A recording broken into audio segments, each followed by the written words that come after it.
Señor Carlos. Hola, ¿qué tal? ¿Cómo están? Buenas noches. Gracias por Buenas permitirme. noches, buenas noches. ¿Qué tal, profe? ¿Cómo estás? Bien, bien, mira aquí, tranquilo. Mira, pues sé que bueno, es la primera vez que participo en un vivo contigo. Te envié por Qué allí bueno. unas capturas de pantalla de unos libros que me encontré. El primer libro que me encontré que estaba leyendo, se les envié, se los envié en PDF, se llama Historia de la restauración de la primitiva iglesia cristiana a la luz del mundo. Es el libro como que lo quieren desaparecer, y ahí dice en ese libro que la restauración de la iglesia inició el 18 de julio de 1943. En la historia, esbozo histórico del buen pastor, dice que la luz del mundo inició en 1938, porque ellos narran desde que ellos empezaron como iglesia, o sea, la iglesia del buen pastor narra sus inicios, y ella narra sus inicios desde que iniciaron como iglesia en 1938, cuando se separaron de la IS en 1933. Nada más que el buen pastor dice que se separaron, pero la IS dice que fueron excomulgados. Hay un común denominador, perteneció a la IS. Yo siempre he dicho que el común denominador es lo que debemos de manejar. Las Yendos dicen que Nazón las violó. Nazón dice que fue sexo consensuado. El común denominador es que hubo sexo entre ellos. No podemos comprobar si las violó o no las violó. No podemos comprobar si fue sexo consensual o no, pero sí podemos comprobar que hubo sexo, porque las dos versiones dicen que hubo sexo. Entonces, en este caso, La Luz del Mundo dice que Eusebio Joaquín se dejó crecer el pelo y la barba como un acto de reverencia a Saulo y Silas. Otras versiones dicen que se dejó crecer el pelo y la barba porque, como era fugitivo del ejército, en los trenes había vigilantes del ejército, y entonces para no ser reconocido se dejó crecer el pelo y la barba, y que anduvo mugroso igual que los camagosos. Entonces te mandé por ahí algunas capturas, y después te mando mi número de teléfono para enviarte los PDFs de los libros completos, que ese libro de la historia de la restauración de la primitiva iglesia. Se los he estado enviando porque al parecer pretende la luz del mundo desaparecerlo. Entonces, Sí. en este libro, déjame leerte algo que me encontré. Primero dice, o sea, fíjate cómo tiene lógica lo que te había dicho de que fueron fundados en 1938, porque este libro dice que el primer templo de la luz del mundo, ya se había construido un templo que era de la Iglesia Cristiana Espiritual Evangélica. Obviamente la luz del mundo se quedó con ese templo porque ese templo era del señor Julián Zamora, el abuelo de Alma Zamora. Pero oficialmente el primer templo que se construyó de la luz del mundo se construyó, dice aquí, dice el libro de la historia de la restauración, que es de ellos mismos, es el primer libro que se escribió de historia de ellos. Dice: en 1939 se construyó la casa de oración en la calle 12 de octubre, número 824, y en la Santa Cena que se celebra el 31 de diciembre, el apóstol de Dios la consagró al Señor. La última Santa Cena que se conmemoró en este lugar se verificó el 31 de diciembre de 1940. Las siguientes se efectuaron en el templo sede de la hermosa provincia. 1942 fue un año de prueba y adversidades que la iglesia sufriera, pues un grupo de inconformes lograron llevar consigo aproximadamente 250 almas. Esos inconformes ya sabemos que son la iglesia del buen pastor, que son 7 pastores que se salieron con todo, y el grupo que pastoreaban de la luz del mundo. Entonces, estas personas hicieron un cisma. Entre esas personas se fue Lino Figueroa, que fue quien bautizó a Eusebio en 1938, cuando realmente se fundó la luz del mundo.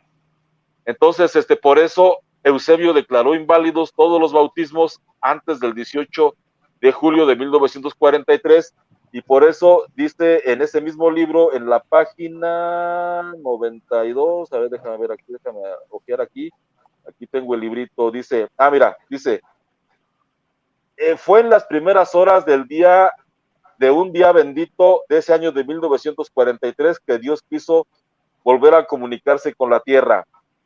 Más adelante dice, dice, la hora es de la restauración de la primitiva iglesia de Cristo.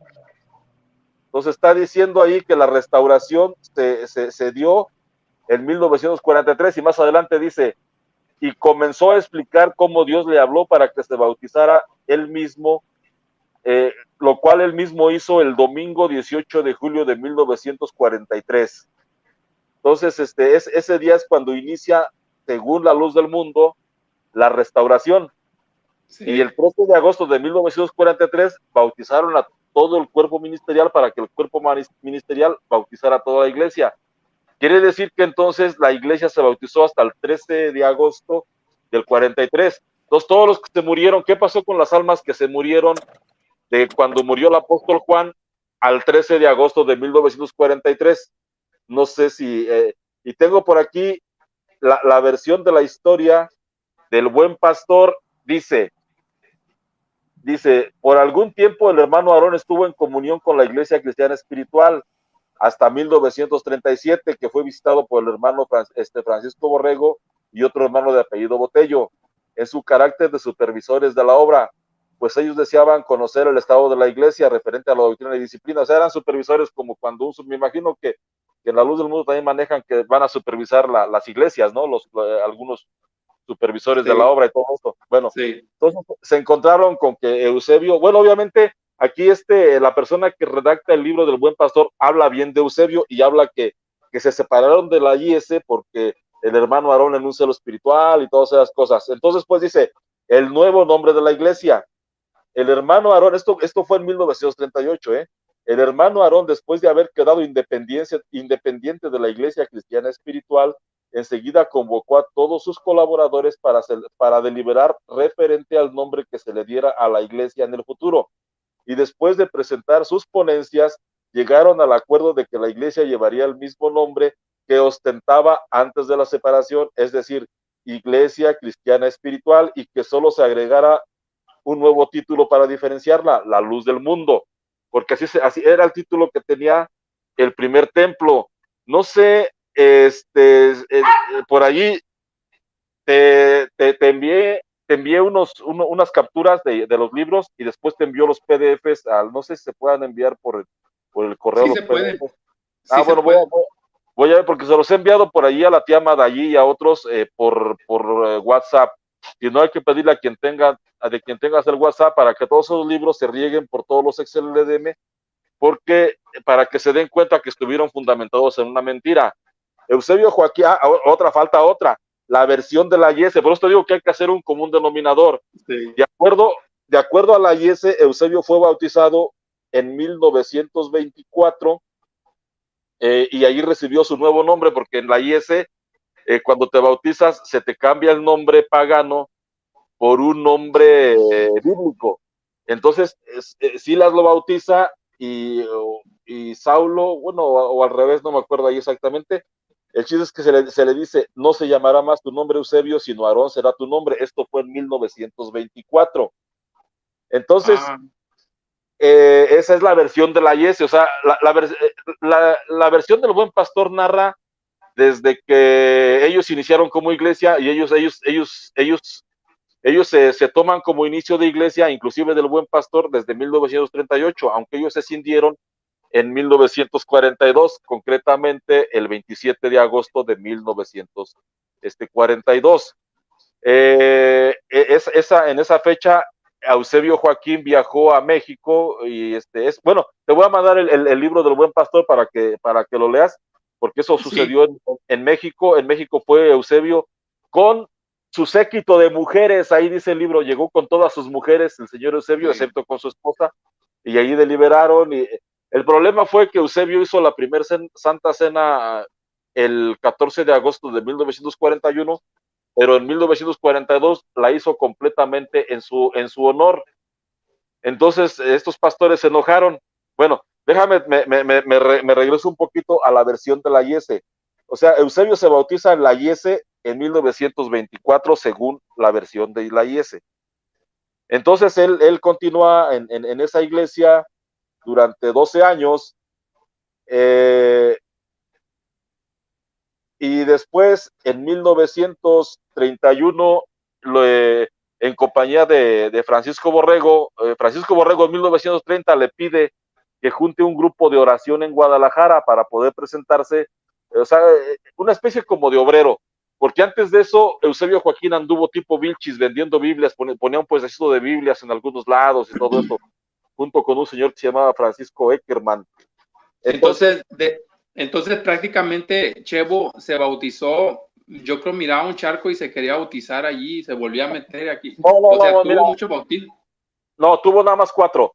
Nada más, o sea, el bautismo católico, perdón. ¿Cuántos bautizos llevaba ya hasta ahí? Cuando ya se es oficial la iglesia. O sea, cuando Eusebio nació en la iglesia católica hay la costumbre de que se te pone el nombre del día que naces. Entonces Eusebio nació el 14 de agosto, que la iglesia católica celebra a nivel mundial el día de San Eusebio de Roma.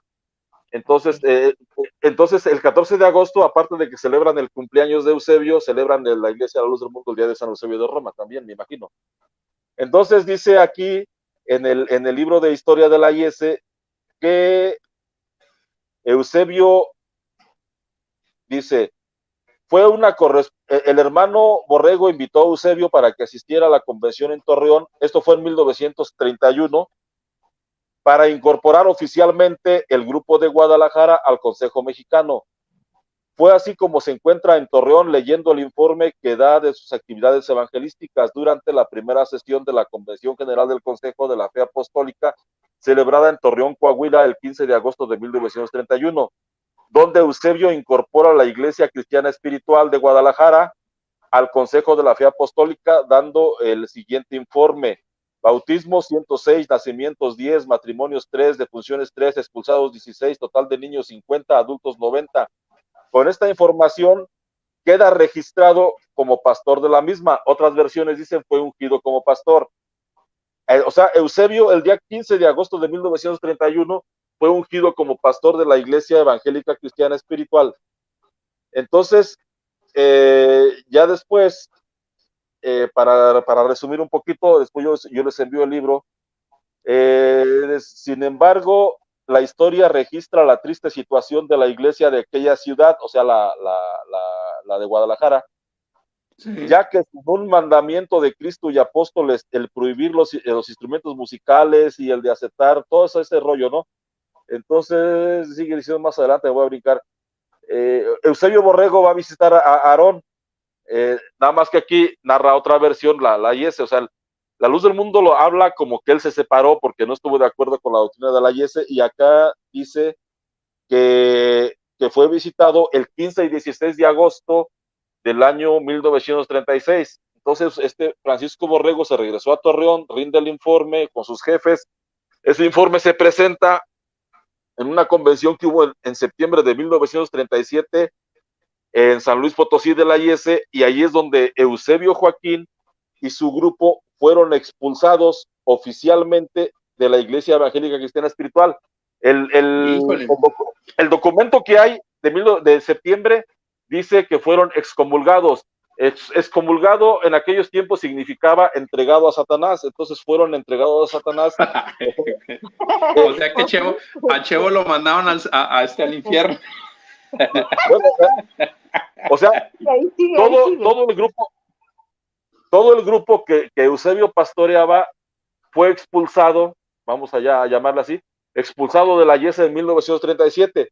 Entonces, por eso que ya después el hermano que redacta el esbozo histórico del Buen Pastor dice que se separaron y le pusieron el nuevo nombre a la iglesia, que fue Iglesia Cristiana Espiritual. Inclusive, no sé si les ha circulado por allí, hay un video del pastor Gamaliel, que yo he juntado algunos videos del pastor Gamaliel, porque la primera historia que se escribió de la Luz del Mundo dura 5 horas y lo puse por ahí en mi canal de YouTube, pues si lo quieren descargar. Esa historia también la quieren desaparecer porque Chevo hacía milagros. Una pregunta, dices tú que lo expulsaron o excomulgaron en San Luis Potosí, ¿verdad? Y que bueno, fue... o sea, el acta de excomunión está en San Luis Potosí. Pues te digo esto porque la ICE, esa de donde salió Chevo, hace sus como tipo Santa Cenas, pero le llaman convenciones y son internacionales en San Luis Potosí, y también la hacen en el mes de agosto. O sea, todos los... No, aquí dice, el libro de historia dice que fue en la convención celebrada en San Luis Potosí el mes de septiembre de 1937, cuando oficialmente expulsaron a Aarón y a todo su grupo. ¿Y sabes quién era ese grupo de oración? Cuando Borrego le dijo a Eusebio en 1930 que juntara un grupo de oración para poder hacer una obrita en Guadalajara, asómbrate, el grupo con el que empezó Eusebio a hacer ese grupo de oración, perdón, valga la redundancia, es un grupo de exmilitares pertenecientes al 33º Batallón de Infantería. O sea, fueron militares los que fundaron la Luz del Mundo, y fue un batallón de infantería que fue el 33 Batallón. Entonces, por eso a los misioneros les han llamado batallones, porque fueron fundados por o sea, ya traían ideas bélicas, ¿verdad? No, lo que pasa es que Chevo era muy amigo de el abuelo de García Harchus, ¿no? Francisco García Barragán, bueno, que era el abuelo de Eusebio estuvo preso en Guadalajara. Bueno, Francisco García Barragán fue su capitán desde 1915 aproximadamente. Estuvieron ellos en Sonora y el 33 Batallón fue comisionado a expulsar de Sonora a todos los católicos y a los yaquis y mayos. Entonces, ellos eran, desde ahí ese batallón fue la misión del batallón fue acabar con los católicos en Sonora y con las tribus mayo y las tribus yanquis. Y en ese tiempo el gobernador de Sonora era Marcelino García Barragán. Entonces, cuando Eusebio cae a la cárcel en Guadalajara, Marcelino militar, habla con Calles. No, un militar es el que lo reconoce y habla con Calles, entonces lo sacan de la cárcel y destruyen el expediente. Bueno, me quedé en que Eusebio lo corrieron de la IESE en 1937 y que decidieron darle un nuevo nombre a la Luz del Mundo, que se iba a llamar Iglesia Cristiana Espiritual, la Luz del Mundo.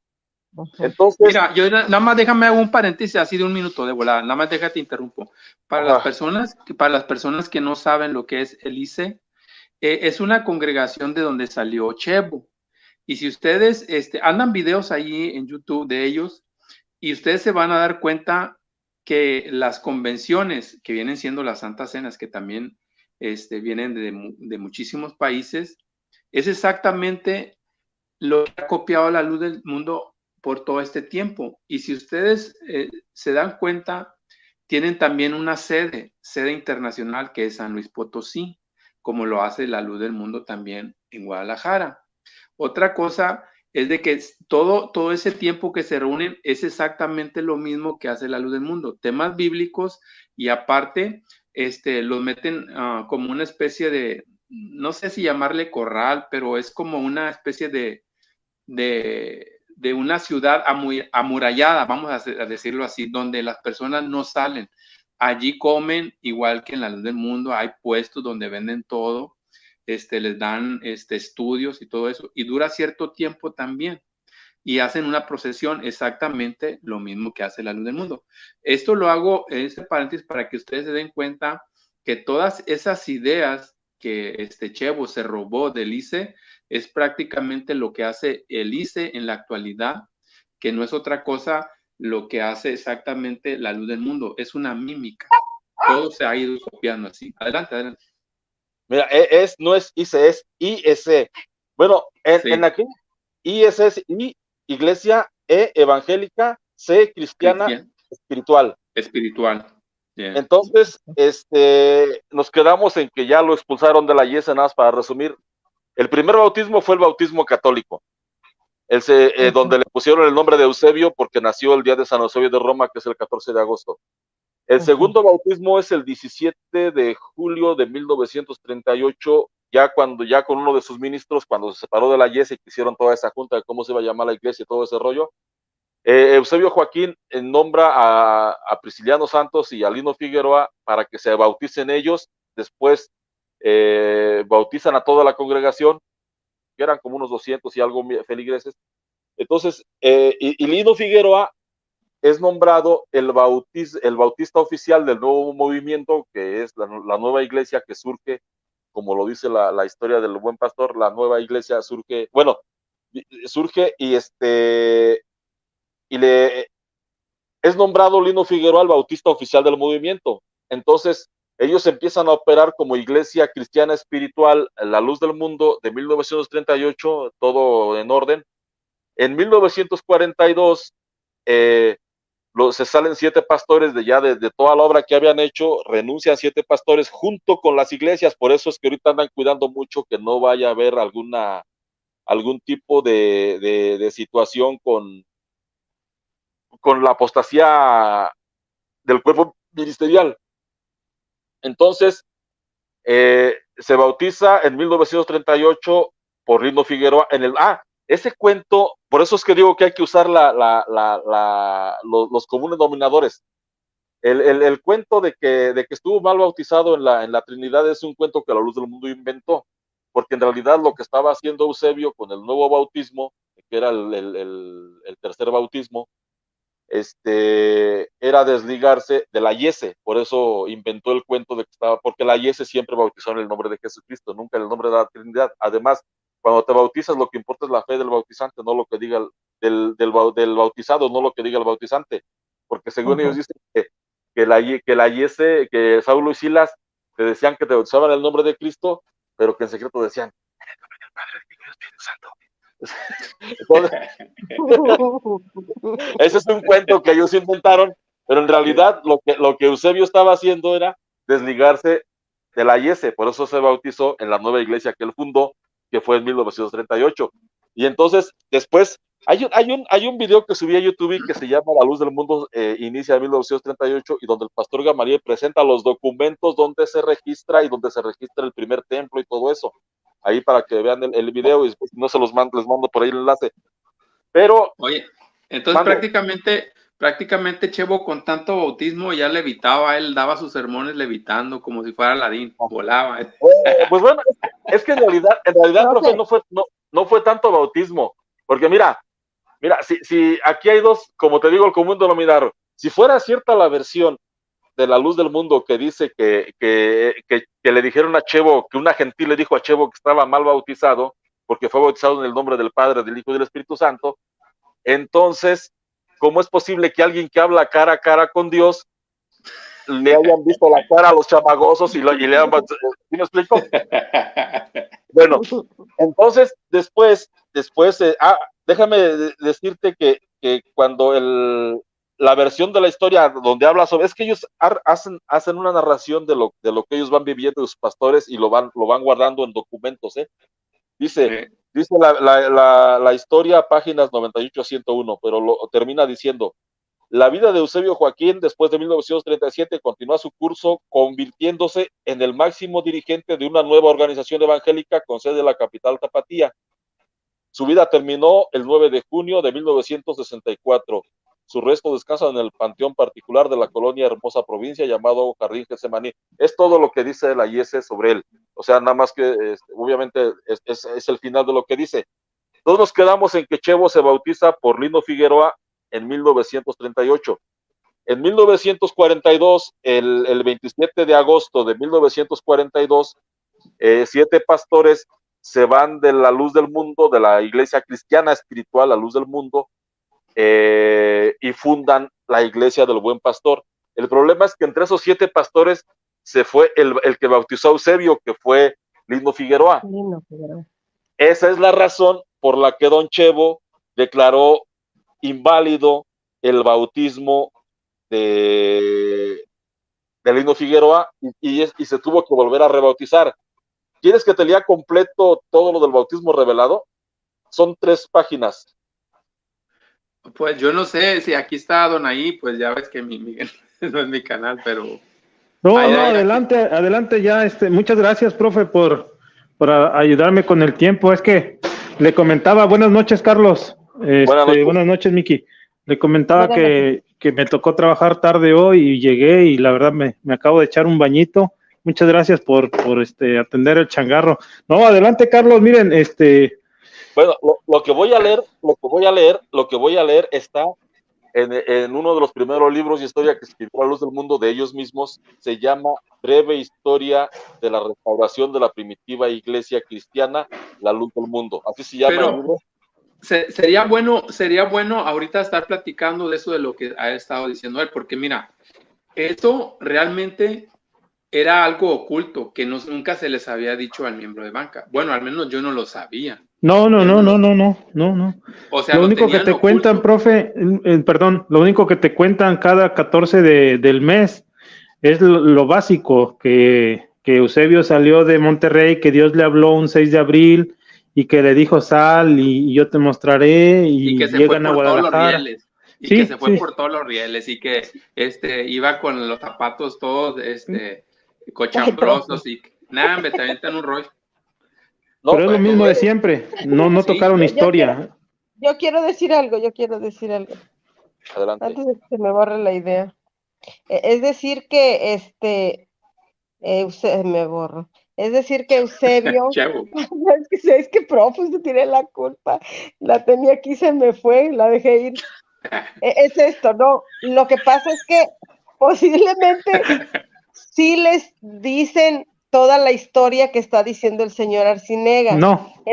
Sí, espérame, Adonai. Lo que pasa es que tristemente no la leíste tú, pero ni tu papá, quizá ni tu mamá, sin ofender a nadie, ¿verdad? Pero mucha gente que ellos trajeron a sus filas, o que Chevo jaló, porque Chevo no era pendejo, era maestro.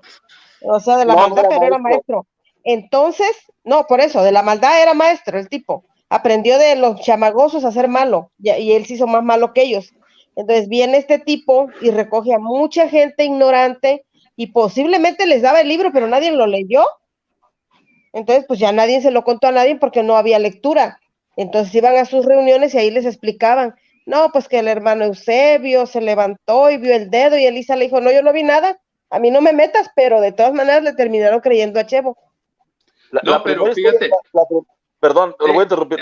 La primera historia, ahorita que dijo ya para que no se olvide, la primera historia que se escribió se redactó en unas hojas a máquina, que también subí el video dura como 3 horas, está en mi canal, y le puse los hechos del apóstol Aarón Joaquín. Entonces, ese libro dice, es que ese libro lo dictó Eusebio Joaquín en tercera persona, y dice que Elisa le contestó, yo no vi nada, negro, vuélvete a dormir. Sí. No, fíjate, lo que está diciendo Adonai es verdad, nada más te la platicaban por encimita y la romantizaban tanto que tú te sentías como una especie de ternura, una especie de admiración por Chevo, porque como te digo, te aventaban una historia romantizada donde se levantó él y que pasaba hambres y que se iba por todos los rieles y que las nopaleras y que lo acechaban los delincuentes y que dormía en el piso y que lo correteaban los delincuentes y que andaba todo chilapastroso, así. Te lo cuentan de esa manera para que de alguna manera tú sientas cierta ternura, cierta compasión con Chevo. Pero la realidad de las cosas es de que Chevo era un malandrín de primera. Él era un malandrín de primera y aparte de eso era estafador y era engañador, porque ¿cómo es eso de que alguien me explique que irse caminando por todas las vías de los trenes así? ¿Quién aguanta tanto así llegar de una ciudad que estamos hablando de Monterrey a Guadalajara? Estamos hablando a lo mejor una cantidad, no sé, a lo mejor 700, 800 mil kilómetros así. Y que no le sucediera nada. Eso realmente no puede ser. O sea, esa es una mentira, pero contada de una manera creando una fábula para tener cierto compasión para con Chevo. Pero realmente me gustaría preguntarles a los tres si han comprendido hasta ahorita cuántos bautismos lleva Eusebio hasta ahorita. Pues los 4. Yo me aventé ahorita uno. Bueno, a ver, Miki. 3. Ok, primero en 1924 el primer católico. El segundo bautismo, 1924, el bautismo por los chamagosos en la IES, por Saulo y Silas, que es donde le cambian el nombre. El tercer bautismo, donde lo bautiza Priscilianos, Lino Figueroa. Entonces ahora, para leerles el cuarto bautismo, voy a dar lectura a un libro que tengo aquí en mis manos, que se llama Breve Historia de la Restauración de la Primitiva Iglesia Cristiana a la Luz del Mundo. Es un libro exclusivo para cuerpo ministerial. No sé cómo me cayó aquí, pero es. Y nada más era para el cuerpo ministerial, ¿no? Los mentirosos, los paleros ahí. Bueno, ok, les voy a leer el cuarto bautismo. Obviamente el cuarto bautismo es porque, según la versión de ellos, fíjate que cómo todo coincide. Según la versión de ellos, la raíz del cuarto bautismo es porque dice 1940, es historia de ellos, 1942 fue un año de pruebas y adversidades que la iglesia sufriera, pues un grupo de inconformes lograron llevar consigo aproximadamente 250 almas de la iglesia de México, de Cuautla, de Cuernavaca, de Ciudad Madero y San Pedro Totoltepec. Estos, instigados por un grupo de colaboradores que, habiendo sido distinguidos en el ministerio, se corrompieron, causando tristeza a toda la iglesia, que veía cómo, haciendo gala de ingratitud, estos hombres réprobos y falsos, abandonados por Dios, hacían su división definitiva los días del 23 al 28 de agosto. Estamos hablando que fue el 27, entonces está dentro de que yo les decía. Manifestándose de esta manera también a aquellos que desde el principio estaban para ser desechados por Dios, para los que, coincidiendo con el texto de Números capítulo 16 versículo 9, esto les sirvió para despertar en ellos un espíritu de grandeza. Solo aquellos hombres engreídos en el lugar que se les había designado fueron fácil presa de otros, no menos corruptos de entendimiento y que tenían la piedad por granjería. Pues adoptando en esta ocasión ese espíritu, se unieron, con ese pretexto hicieron un solo. Bueno, el asunto es que se salieron y ellos los acusan de que fue por corrupción de ellos, como siempre lo hacen. Ahora voy a pasar al bautismo revelado, que obviamente después de que se salió Eusebio, después de que ellos se salieron de la luz del mundo, y como el bautista se fue, por ese motivo, o sea, es el verdadero motivo, pero te voy a leer el motivo que relata la luz del mundo en su libro oficial de historia. Aproximadamente, dice, el bautismo revelado. Aproximadamente al finalizar el primer tercio de 1943, estando el hermano Aarón durmiendo en su lecho, oyó una voz que le decía: la hora es. ¿Por qué te detienes? Levántate y lava tus pecados invocando mi nombre. Haciendo historia sobre este mensaje que narra a continuación, recordamos que en esta etapa la iglesia se encontraba en continua oración al Señor, manifestándose diferentes sueños en distintos lugares donde ya estaba la iglesia del Señor. Perdón, Carlos, perdón, un pequeño, hay algo muy importante, que con la misma historia de la luz del mundo vamos a refutar uno de sus argumentos más grandes que tienen. Acabas tú de leer Historia de la Luz del Mundo. La orden, cuando supuestamente Dios le habla a Eusebio y le dice: levántate. ¿Para qué le dio esa orden? ¿Para perdonar qué? Levántate y lava tus pecados invocando mi nombre. Lava tus pecados, pero ¿no dicen los de la luz del mundo que un apóstol es infalible? ¿No dicen que un apóstol es inmaculado? ¿Qué pecados iba a lavar entonces? Su misma historia está refutando ese argumento de que un apóstol no comete pecado. Si según Dios le está diciendo: lava tus pecados. ¿Sí ven qué fácil se contradicen? Bueno. Continúe, Carlos, disculpe. Sí, dice: eran sueños referentes a bautismos, lo cual a ellos les causaba asombro, pues decían unos a otros: ¿por qué será? Si ya todos somos bautizados. Esto sucedió poco después de la rebelión del 42. ¿Ya se fijaron que ese es el motivo? Con incertidumbre por estas declaraciones de Dios, contaban a sus compañeros los sueños que Dios les daba, hasta que por fin, llegándose el tiempo dispuesto por Dios a su siervo, conforme a Amós capítulo 3 versículo 7, porque nada hará el Señor sin que los revele a sus sueños a sus siervos los profetas. Fue en las primeras horas de un día bendito de ese año de 1943 que Dios quiso volver a comunicarse para hacer conocer su voluntad en la tierra, descubriendo la base en que afirmaría la roca que es Cristo en esta lluvia tardía. por lo cual en una visión maravillosa le vuelve a hablar al hombre que él había escogido, y en prueba de su manifestación le da el texto del libro de los Hechos, capítulo 22, versículo 16, con la diferencia que Dios le manifestó en arcano oculto.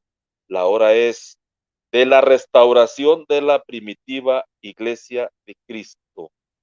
18 de julio de 1943, Dios le dijo a Aarón, en arcano oculto, la hora es de la restauración de la primitiva iglesia cristiana de Cristo. O sea, la iglesia se restauró en 1943 y no en 1926, como andan diciendo por ahí. Continuó. El hermano Aarón comunicó a la iglesia su deseo de que se hiciera ayuno y oración durante una semana, y transcurridos estos días llamó a los pastores y delante de la iglesia de Guadalajara les preguntó, a usted, hermano, ¿qué es lo que Dios le dio por respuesta a su oración y ayuno? Hable todo lo que Dios le dio. Comenzó el primero dando testimonio con cierto asombro de un nuevo bautismo.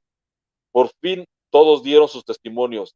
El hermano Aarón, al oír el último testimonio, dio la gloria a Dios y llorando dijo en voz alta, mi petición ha sido contestada. Le pedí al Señor que lo que a mí me dio se lo diera a toda la iglesia para mayor testimonio de que este paso es de Dios. Y comenzó a explicar cómo Dios le habló para que se bautizara, lo mismo que él mismo, para que se bautizara, lo mismo que él mismo hizo el domingo 18 de julio de 1943. Se sumergió en las aguas bautismales el siervo de Dios, siendo las 12 horas del día. Asistieron al siervo de Dios en su bautismo los hermanos José Garibay y Julián Zamora. Enseguida bautizó a su familia y algunos ministros más, quienes, llenando los requisitos, quedaron autorizados para efectuar a su vez el bautismo de la demás iglesia. Como antecedente al respecto, una hermana llamada Petra le contó al hermano José Garibay su sueño, en donde la volvían a bautizar, siendo reprendida por ello, pues se soñaba ataviada con vestido nuevo y con él se metía al mar. En Tepic, en el quinto día de la consagración ordenada por Dios, el hermano Felipe Reyes, que a la razón vivía en ese lugar y era invidente, tuvo una visión espiritual donde veía al hermano Aarón rodeado de toda la iglesia, que caminaba por una vereda y que llegaba a la orilla de un barranco no muy profundo, en el que corría un río muy ancho y hondo. Mas como la iglesia se quedaba parada al borde del barranco, el hermano Aarón los exhortaba a pasar al otro lado. Bajaron y al llegar a la orilla volvió a pasar el río y les invitó a seguir. Pasamos a la última página, a seguir su ejemplo. Saliendo hasta la orilla opuesta, continuaron su camino. En la Santa Cena siguiente, al llegar las iglesias, se les hizo la pregunta sobre las manifestaciones de Dios y estando todo confirmado, el cuerpo ministerial fue bautizado el 13 de agosto de 1943. Toda la iglesia que había venido a la Santa Cena siguió el ejemplo del siervo de Dios y a sus pastores.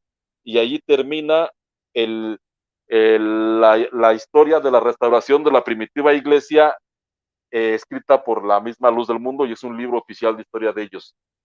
Entonces, si alguien lo quiere, por ahí se los envió, consigan mi número de teléfono con Madaí o con alguien, y se los envió al WhatsApp o se los envió al correo, o se lo envió al profe y que él se los envía a los demás por ahí y le dan lectura.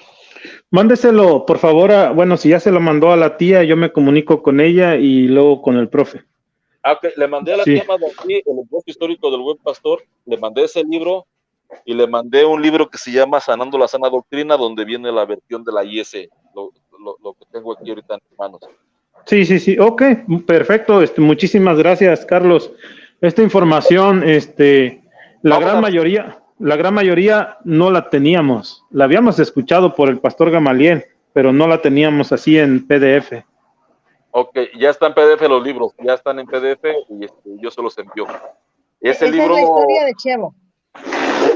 Bueno, lo último que leí es un libro de historia oficial de la Iglesia de la Luz del Mundo que se llama Breve Historia de la Restauración de la Primitiva Iglesia Cristiana, la Luz del Mundo. Es escrito por ellos mismos. Eso era un libro oficial que era para uso exclusivo del cuerpo ministerial, según ahí dice en el libro, este ejemplar es para uso exclusivo del cuerpo ministerial. Entonces, Ya vamos a todos los 4 bautismos de Aarón, se los repito para que no se los olvida. El bautismo católico, el 14 de, bueno, en agosto de 1900. Ahí manejan 2 fechas, pero bueno, lo importante es que se bautizó como católico. Después, en 1924, se bautiza en la IESE en el nombre de Jesucristo.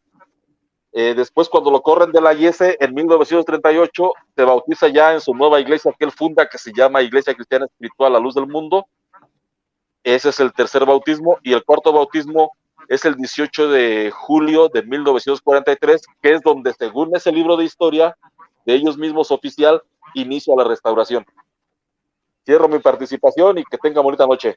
Oiga, Carlos, nada más, antes de que se vaya, le quería hacer un comentario de lo que habló apenas en el canal de Vilchis. Y es algo muy básico y es algo también una herejía muy grande. Y usted que es bíblico se la voy a preguntar. Ajá. ¿Usted recuerda que en la primera de Timoteo 3:15 le habla el apóstol Pablo a Timoteo y le da un consejo y le dice: esto te ordeno para que sepas cómo conducirte en la casa de Dios, que es la iglesia del Dios vivo? Columna y apoyo. Sí, dice columna y baluarte de la verdad. Y ahí se queda. Entonces, Vilchis y Dani Domínguez dicen que ese es el nombre de la iglesia de Jesucristo, y dicen que por eso la luz del mundo es la iglesia de Jesucristo, porque tienen el verdadero nombre. Pero ahí le va la herejía, ahí le va el parche, porque en ese pasaje de la Biblia no dice el nombre que se ha puesto la luz del mundo. Ellos cortaron un parche y se lo añadieron a primera de Timoteo 3:15 y añadieron Mateo 5:14, y entonces ahí sí ellos dicen que su iglesia se llama Iglesia del Dios Vivo, Columna y Baluarte de la Verdad, la Luz del Mundo. Pero es una gran herejía que yo quería refutar a Vilchis y a Dani Domínguez, decir que en primera de Timoteo 3:15 está el nombre completo de la Luz del Mundo. Y ellos lo leyeron así, tal cual: Iglesia del Dios Vivo, Columna y Apoyo de la Verdad, la Luz del Mundo. Eso es mentira. Ahí no dice la Luz del Mundo. Lo añadieron de Mateo 5:14. Es una metáfora. Ahí se está refiriendo al templo, a la casa, está hablando de la casa del templo. Por eso la Luz del Mundo, cuando construyó su primer templo en la calzada de Gigantes, esto sucedió, le pusieron, cuando se registró ese templo, como cuando era perteneciente a la Iglesia Evangélica Cristiana Espiritual, le llamaron la Luz del Mundo. Por eso fue que cuando se escindieron de la IS, se llamaron Iglesia Cristiana Espiritual La Luz del Mundo, porque el templo es el que se llamaba la Luz del Mundo. Ahora, estaba leyendo otra versión de la historia donde Eusebio narra el nombre de la iglesia, y el nombre de la iglesia, según ellos, o sea, obviamente esos libros, esas historias son inventos de ellos después de que murió Eusebio, porque ni siquiera a Eusebio se le ocurrió. Ellos dicen que Eusebio tuvo un sueño, más bien un sueño. ¿Vieron la película de Volver al Futuro y Volver al Futuro 2, todo eso? Sí. Bueno, ok. Según algo así le pasó a Eusebio, nomás que él apretó el botoncito y cayó allá en la ladera donde estaba el Sermón de la Montaña. Y entonces él estaba allí, o sea, así lo narra, ¿eh? Bueno, obviamente no el botón, ¿verdad? Eso ya es un invento mío. Pero o sea que él fue transportado en el tiempo y cayó en la ladera donde estaba el Sermón de la Montaña. Después les voy a conseguir el libro, porque lo tengo también.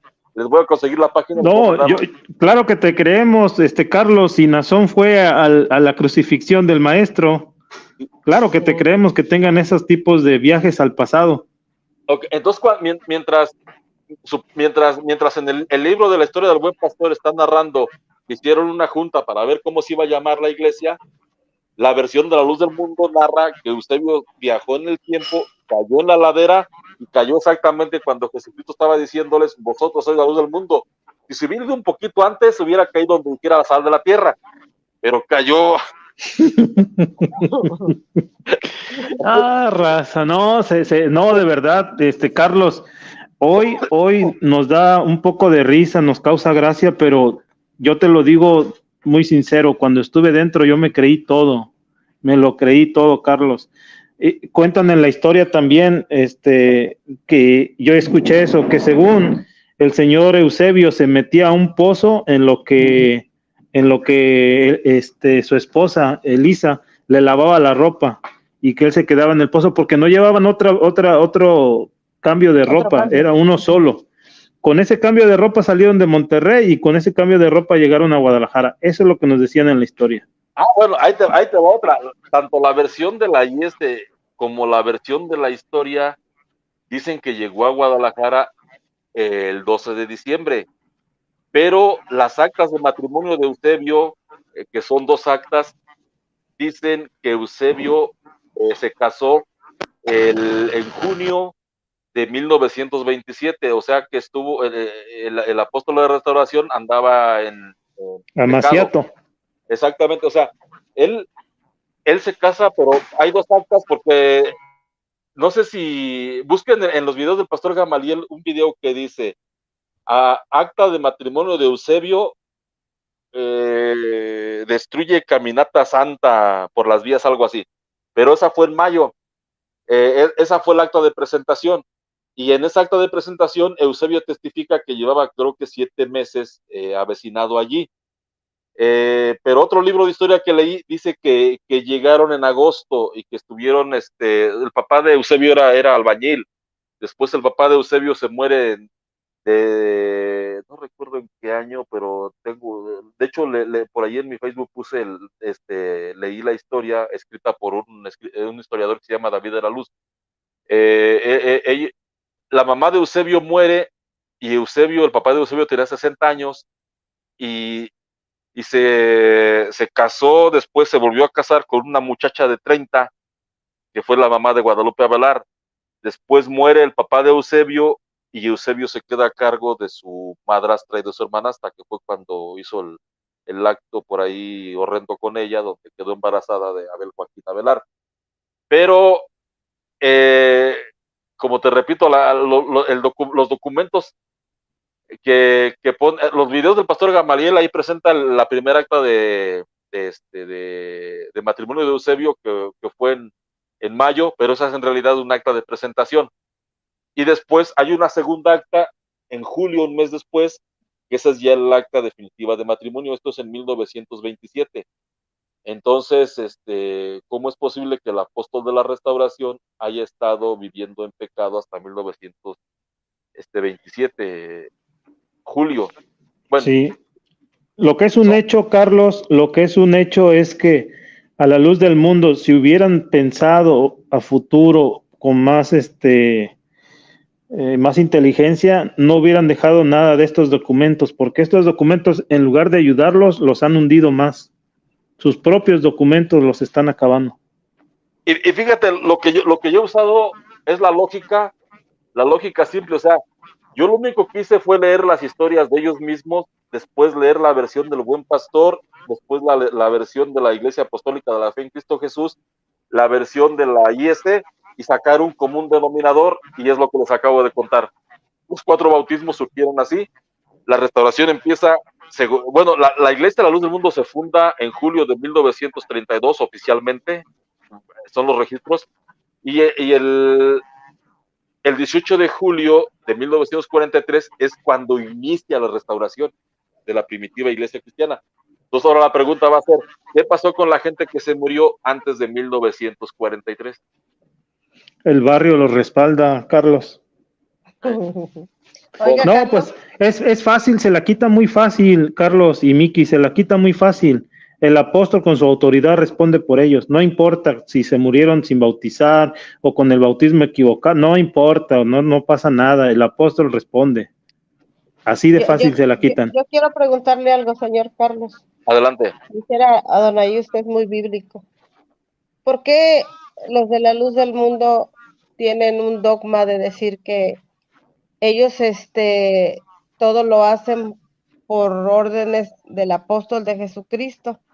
Entonces ya en retrospectiva, pues Nazón no tiene nada como para tener ese peso sobre ellos, porque ellos le ponen una jerarquía y le ponen atributos de los cuales Nazón ninguno tiene. O sea, ellos no tienen un libro que acredite que efectivamente lo que Nazón habla son sus palabras propias. Entonces ellos reniegan de la Biblia y inclusive dice Nazón que es leche, ¿cómo es? Leche muerta, ¿cómo dice? Que la Biblia pues no sirve. Entonces, pero ellos usan la Biblia para amparar a Nazón. Nazón no tiene palabras propias, pues, es decir, sí, nada de lo que dice Nazón sale de su boca, fluye de su mente.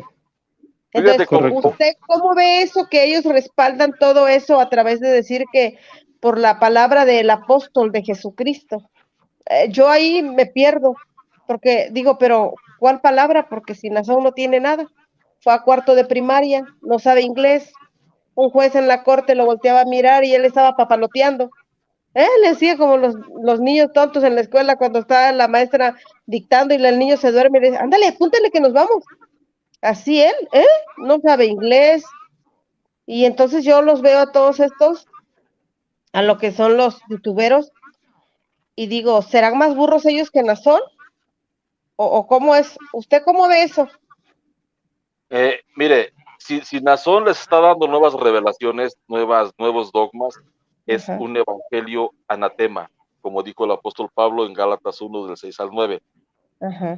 Y si está dándoles, porque cuando yo les empecé a refutar eso de que era un evangelio distinto y que era un evangelio anatema, porque el evangelio de Jesucristo dice, tanto amó Dios al mundo que envió a su Hijo único para que todo el que crea en él no se pierda, sino que tenga vida eterna. Entonces la luz del mundo habla de que en la tierra hay un gran apóstol levantado por el santo Dios para dar salvación a las almas que acepten su santa elección. Su nombre es Nazón Joaquín. Bueno, ese es el evangelio de la luz del mundo. Que hay un hombre, y he encontrado que dice que Jesucristo dice que nadie llega al Padre sin creer en Jesucristo, pero nadie llega a Jesucristo sin creer en la elección. No hay un solo versículo en la Biblia que pida creer en la elección apostólica para poder ser salvos o para poder creer en Jesucristo. No hay un solo versículo. Sí hay un versículo en Juan 17:20 que dice, no oro solo por esto, sino por los que han de creer en mí, por la palabra de ellos.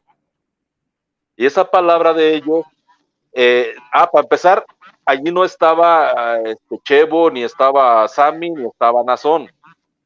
Allí estaban, en ese caso eran 11 apóstoles, porque ni siquiera, una vez estaba yo platicando con Luz del Mundo, entonces no era para el apóstol Pablo, porque ellos siempre salen con esa jalada.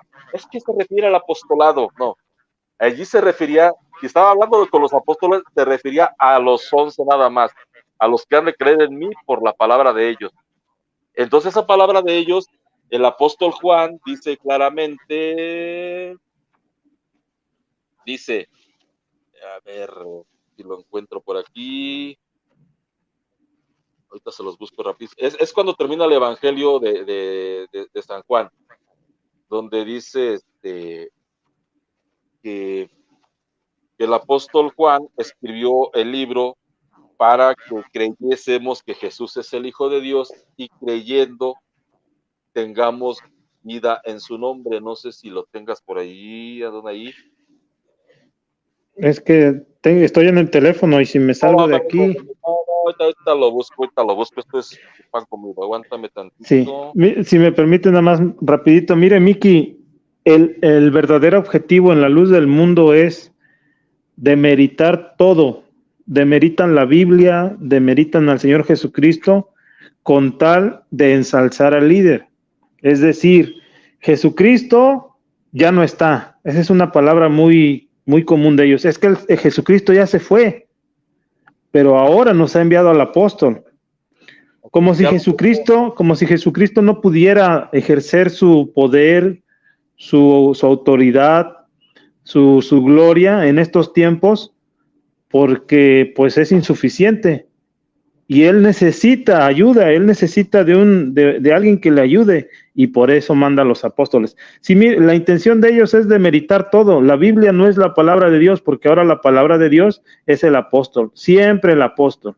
Sí, Carlos, adelante. Ok, Juan 20 del 30 al 31. Jesús realizó en presencia de los discípulos otras muchas señales que no están escritas en este libro, pero estas han sido escritas para que creáis que Jesús es el Cristo, el Hijo de Dios, y para que creyendo tengáis vida en su nombre. Entonces, y voy a complementarlo con 2 de Timoteo 3:15. El apóstol Pablo dice a Timoteo: además, desde tu niñez conoces las sagradas escrituras. Ellas, las escrituras, te darán la sabiduría que lleva a la salvación mediante la fe en Cristo Jesús.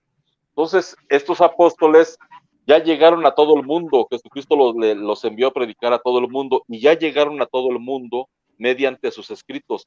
Y mediante esos escritos podemos alcanzar la salvación, dice claramente la Biblia, mediante la fe en Cristo Jesús. Toda la Biblia habla de que la salvación es mediante la fe en Cristo Jesús. No habla de creer en ningún apóstol.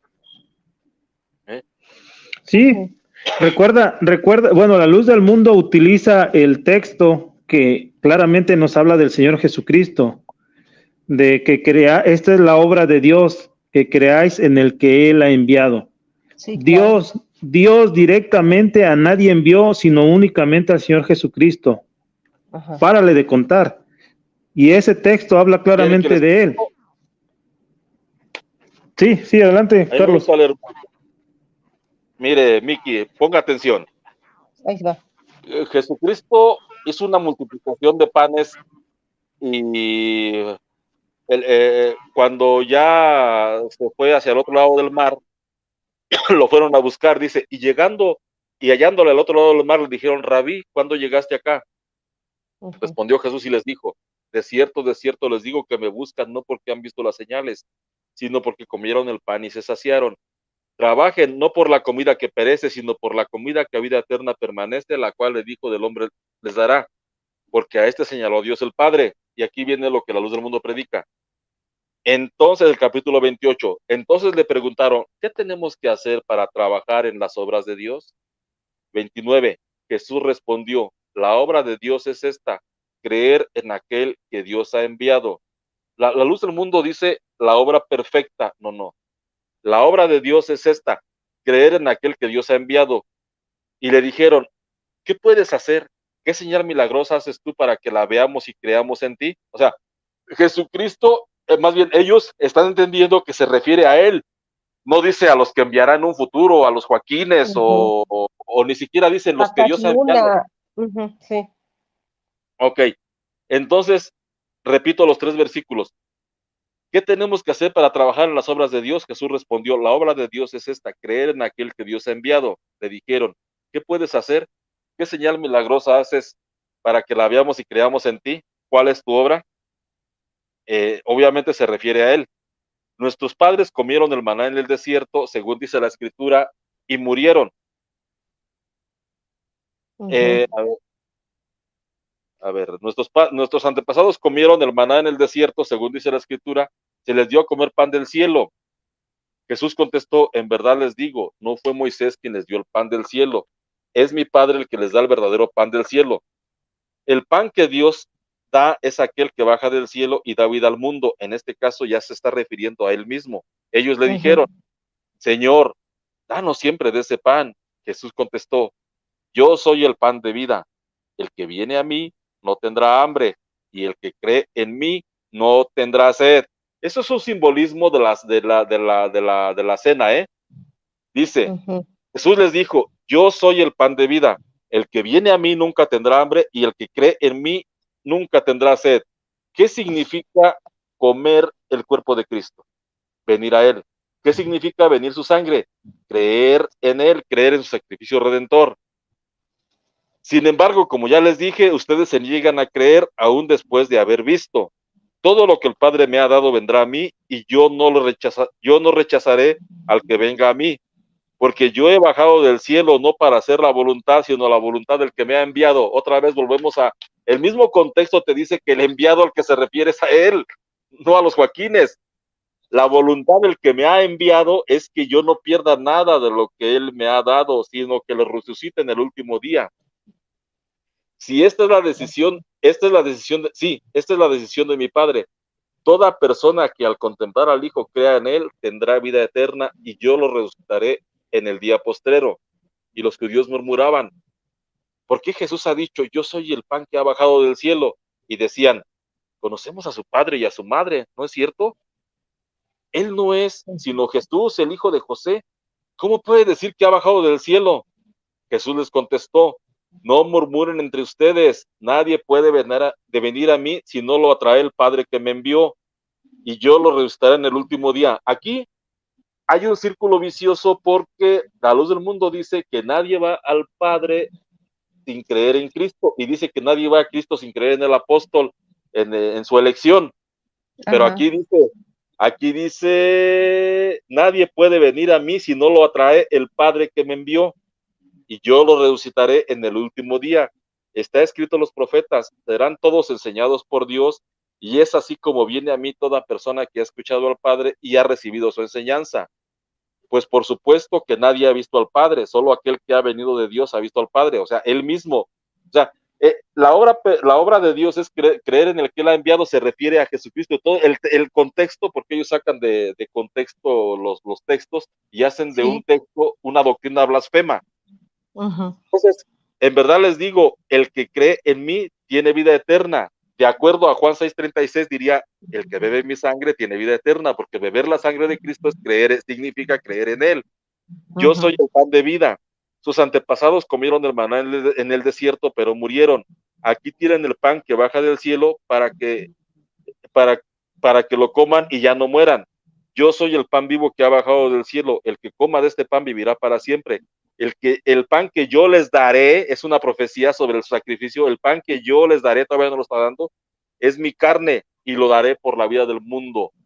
Está haciendo una profecía de su sacrificio en la cruz. Los judíos discutían entre sí, ¿cómo puede darnos a comer carne, a comer su carne?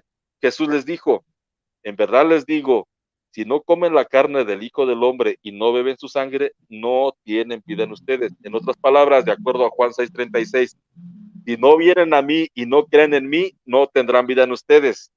El que come mi carne y bebe mi sangre, vive de vida eterna y yo lo resucitaré en el último día. En otras palabras, el que viene a mí y cree en mí, vive de vida eterna y yo lo resucitaré en el último día, porque recordemos, según Juan 6:35, comer y beber la sangre de Cristo es venir a él y creer en él.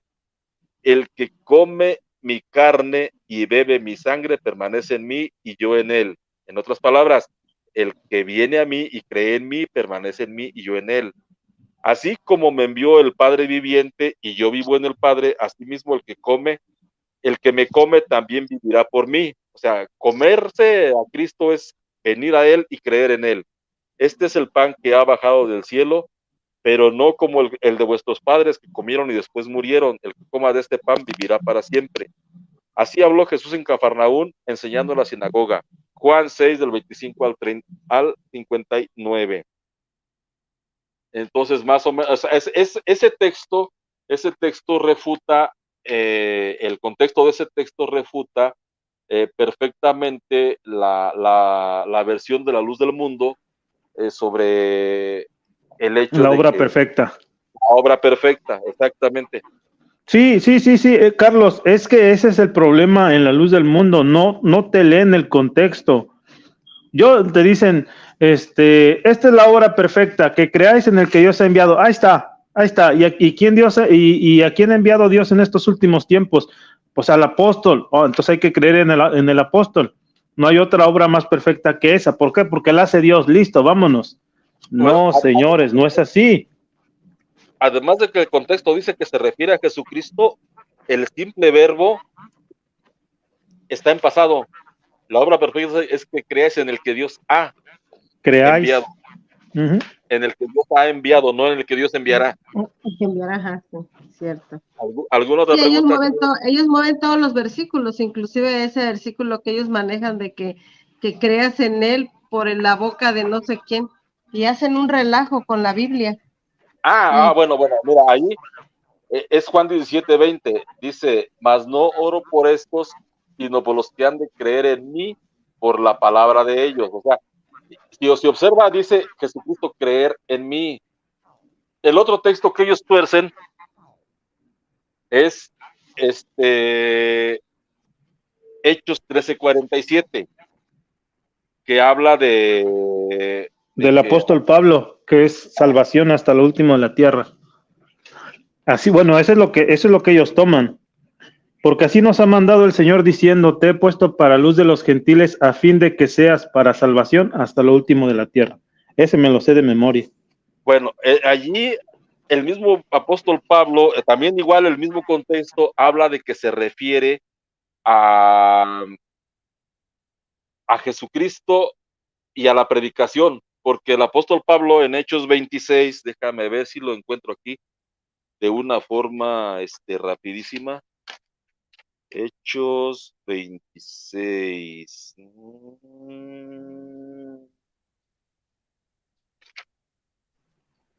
Qué lástima que no prendí la computadora, me quedé con el puro teléfono. Como habías dicho que ya te ibas, pero ya se puso bueno. Ya ves que no me dejaron ir, hombre, caray. No, es que, mira, Carlos, siendo sinceros, Carlos, este tipo de temas, a los que nos gustan, a los que aún, pues queremos seguir aprendiendo sobre la palabra de Dios, pues yo creo que, pues no te quieres perder este tipo de temas. Ok, déjame, les explico a qué se refería el apóstol Pablo cuando dijo que iba a hacer salvación, pero está en Hechos de, a ver, por aquí lo encuentro. Hechos 13:47. No, bueno, sí, pero quiero brincarme hasta Hechos 26, donde el apóstol Pablo narra su conversión. Entonces, el apóstol Pablo, déjame ver si es que a lo mejor me dieron nervios, ¿verdad? Pero no sé, ahorita vamos a ver. A ver, 13:47. Bueno, Hechos 13:47 es una profecía que se habló en Isaías. Es una profecía que viene desde. ¿Quieres que te la explique desde el principio? Sí, dale, para que no seas como los de la luz del mundo que nomás agarran un pedacito y ya con eso se quedan. Okay, me dio gusto saludarlos. Yo los voy a seguir escuchando. Saludos. Ok, Miki, cuídese y bienvenido, Charlie. Sí, hasta la próxima. Hasta la próxima, sí. Miki. Bye. Sí, claro que sí, bye. Esa profecía, el apóstol Pablo, es una profecía de Isaías 50 y... Bueno, está aquí dice Isaías 49, dice, escúchenme islas, pongan atención pueblos, Jehová me llamó desde el vientre de mi madre, conoció mi nombre desde antes que naciera. Hizo de mi boca una espada cortante y me guardó debajo de su mano, hizo de mí una flecha puntiaguda que tenía escondida entre otras. Él me dijo, tú eres mi salvador y por ti me daré a conocer. Mientras yo pensaba, he trabajado en balde, en vano he gastado mis fuerzas, para nada. Yahvé, sin embargo, protegía mis derechos. Mi Dios guardaba mi salario, pues soy importante para Yahvé, y mi Dios hizo mi fuerza. Ahora ha hablado Jehová, que me formó desde el seno materno, para que fuera su servidor, para que le traiga a Jacob y le junte a Israel. Mas vale la pena que seas mi servidor únicamente para restablecer las tribus de Jacob y traer sobrevivientes a su patria. Tú serás además una luz para las naciones, amén, para que mi salvación llegue hasta el último extremo de la tierra. Está hablando de la nación de Israel, pero en realidad se está refiriendo al Mesías, pero bueno, se está refiriendo al Mesías por una razón. porque de la nación de Israel Jesucristo iba a sacar la luz para los gentiles. Entonces, dice, les voy a leer el contexto. Bueno, primero déjame decirles que cuando Abraham iba a sacrificar a su hijo, levantó la mano y cuando lo iba a matar, déjame ver si lo tengo por aquí. A ver, entiendan. Dice, Génesis 22. Y volvió el ángel de Dios a Abraham desde el cielo y le dijo, juro por mí mismo, palabra de Yahvé, que ya has hecho esto y no me has negado a tu hijo, el único que tienes. Te colmaré de bendiciones y multiplicaré tanto a tus descendientes que serán tan numerosos como las estrellas del cielo o como las arenas y como la arena que hay a orillas del mar. Tus descendientes se impondrán a tus enemigos, porque has obedecido a mi voz. Todos los pueblos de la tierra serán bendecidos a través de tu simiente. En este caso estoy leyendo la Biblia católica y ya maneja la palabra descendencia. Y el apóstol Pablo nos explica a qué se refiere. El apóstol Pablo dice en el libro de Gálatas 3, del 7 al 16, nada más que voy a tratar de sintetizar un poquito. La escritura anticipó que Dios daría a los gentiles la verdadera rectitud por el camino de la fe. Por eso Abraham recibió esta promesa: la bendición pasará de ti a todas las naciones. O sea, el patriarca Abraham es el padre de Isaac y el padre de Jacob. Después ellos, pues de ellos nacieron todas las tribus de Israel. Entonces, el pueblo judío es la verdadera luz y salvación para los gentiles. ¿Por qué? Porque Jesucristo, cuando se encontró con la samaritana, le dijo Jesucristo, la salvación, ¿se acuerdan de ese pasaje, no? Que la salvación, viene de los judíos. De los judíos. Okay. ¿Sabes a qué se refiere? A que el Salvador, que es el mismo, es judío. Entonces, déjame leer. Mira, ya encontré me cayó de casualidad aquí el texto que andaba buscando de Pablo. Dice, en uno de esos viajes iba yo hacia Damasco con la autoridad y la comisión de los jefes de los sacerdotes. A eso del mediodía, oh rey, bueno, voy a brincarme hasta donde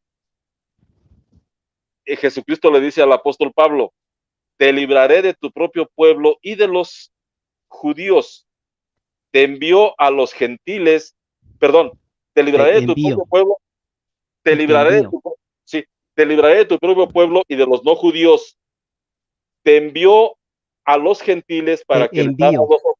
Sí, dice, te envió a los gentiles para que les abras los ojos y se conviertan de las tinieblas a la luz. Ahí te he puesto por luz, para que por la predicación y del poder de Satanás a Dios, a fin de que por la fe que es en mí reciban el perdón de los pecados y la herencia entre los santificados. El perdón de los pecados y la herencia entre los santificados es la salvación. Cuando Juan el Bautista nació, su padre hizo una profecía. Zacarías, el padre de Juan el Bautista, le dijo a Juan el Bautista, nada más que la luz del mundo, Benjamín se la atribuyó a Nazón, por eso leí ese pasaje. Juan el Bautista dice, y a ti, niño, te llamarán profeta del bautismo, del Altísimo, a Juan el Bautista, porque irás delante del Señor a preparar sus caminos, anunciando a su pueblo la salvación, el perdón de los pecados. Por la entrañable misericordia de nuestro Dios nos visitará el sol que nace de lo alto, para iluminar a los que viven en tiniebla y en sombra de muerte, para guiar nuestros pasos por el camino de la paz. Lucas 1, 68 a 79. Cuando después el apóstol Juan dice, vino un hombre enviado por Dios, que se llamaba Juan, vino para dar testimonio como testigo de la luz, para que todos creyeran por él. pero no era él la luz, a él solo le tocaba dar testimonio de la luz. Juan 1. Ok, les voy a leer un pasaje que está muy hermoso, que es una de las primeras profecías que se refieren a Jesucristo como luz y salvación. Cuando se cumplieron los 8 días para circuncidarle, se le dio el nombre de Jesús, el que le dio el ángel antes de ser concebido en el seno. Cuando se cumplieron los días de la purificación de ellos, según la ley de Moisés, llevaron a Jesús a Jerusalén para presentarle al Señor, como está escrito en la ley del Señor. Todo varón primogénito será consagrado al Señor, y para ofrecer en sacrificio un par de tórtolas o 2 pichones, conforme a lo que se dice en la ley del Señor. Y he aquí que había en Jerusalén un hombre llamado Simeón. Este hombre era justo y piadoso, y esperaba la consolación de Israel, y estaba en él el Espíritu Santo. A él le hablaba el Espíritu Santo. Exactamente. Le había sido revelado por el Espíritu Santo que no vería la muerte antes de haber visto al Cristo del Señor. Movido por el Espíritu Santo, vino al templo, y cuando los padres introdujeron al niño Jesús para cumplir lo que la ley prescribía sobre él, le tomó en sus brazos. O sea, el viejito alzó al niño Jesús y bendijo a Dios diciendo: ahora, Señor, puedes, según tu palabra, dejar que tu siervo se vaya en paz, porque han visto mis ojos tu salvación. La salvación es Jesús. Así es. La que has preparado a la vista de todos los pueblos, luz que será revelada a los gentiles y la gloria de tu pueblo Israel. Lucas 2, 21 a 32. Entonces, estamos viendo que esa profecía se refiere única y exclusivamente a Jesucristo. Entonces, si pudiera leerles un poquito de contexto de Hechos 13. ¿Se puede? Ya andas encarrerado, Carlos, dale. Oye, sí, anda muy inspirado. Eso es muy bueno, que tenga muy buena inspiración. Dice: había en la iglesia fundada en Antioquía profetas y maestros: Bernabé, Simeón llamado Níger, Lucio el cirenense, Manahem, hermano de leche del tetrarca Herodes, y Saulo. Mientras estaban celebrando el culto del Señor y ayunando, dijo el Espíritu Santo: separadme ya a Bernabé y a Saulo para la obra a la que los he llamado. Entonces, después de haber ayunado y orado, les impusieron las manos y les enviaron. Ellos, pues, enviados por el Espíritu Santo, bajaron a Seleucia y de allí navegaron hasta Chipre. Me voy a brincar unos versículos. Voy a brincarme de allí hasta el 13, aunque lo de atrás también es importante, pero el contexto inmediato de Hechos 13:47 viene aquí. Pablo y sus compañeros hicieron a la mar en Pafos y llegaron a Perge de Panfilia, pero Juan se separó de ellos y se volvió a Jerusalén. Al parecer era Juan Marcos, el evangelista Juan Marcos. Mientras que ellos, partiendo de Perge, llegaron a Antioquía de Pisidia, el sábado entraron en la sinagoga y tomaron asiento. Después de la lectura de la ley de los profetas, los jefes de la sinagoga les mandaron a decir: hermanos, si tenéis alguna palabra de exhortación para el pueblo, hablad. Pablo se levantó e hizo señal con la mano y dijo. Allí Pablo empieza a predicar el evangelio, Dice: israelitas y cuantos teméis a Dios, escuchad. El Dios de este pueblo, Israel, eligió a nuestros padres, engrandeció al pueblo durante su desierto en la tierra de Egipto y lo sacó con su brazo extendido. Y durante 40 años los rodeó de cuidados en el desierto. Después, habiendo exterminado a 7 naciones en la tierra de Canaán, les dio en herencia su tierra. Por unos 450 años después de esto les dio jueces hasta el profeta Samuel. Luego pidieron un rey y Dios les dio a Saúl, hijo de Cis, de la tribu de Benjamín, durante 40 años. Depuso a este y le suscitó por rey a David, de quien precisamente dio este testimonio. He encontrado a David, el hijo de Jesé, un hombre según mi corazón, que realizara todo lo que quiera. De la descendencia de este, Dios, según la promesa, ha suscitado para Israel un Salvador, Jesús. Juan predicó como precursor ante su venida un bautismo de conversión a todo el pueblo de Israel. Al final de su carrera, Juan decía: yo no soy el que vosotros os pensáis, sino mirad que viene detrás de mí aquel a quien no soy digno de desatar las sandalias de los pies. Hermanos, hijos de la raza de Abraham y cuantos entre vosotros temen a Dios, a vosotros ha sido enviada esta palabra de salvación. Los habitantes de Jerusalén y sus jefes cumplieron sin saberlo las escrituras de los profetas que se leen cada sábado, y sin hallar en él ningún motivo de muerte, pidieron a Pilato que le hiciera morir. Cuando hubieron cumplido todo lo que referente a él estaba escrito, le bajaron del madero y le pusieron en el sepulcro, pero Dios lo resucitó de entre los muertos. Él se apareció durante muchos días a los que habían subido con él de Galilea a Jerusalén y que ahora son testigos suyos ante el pueblo.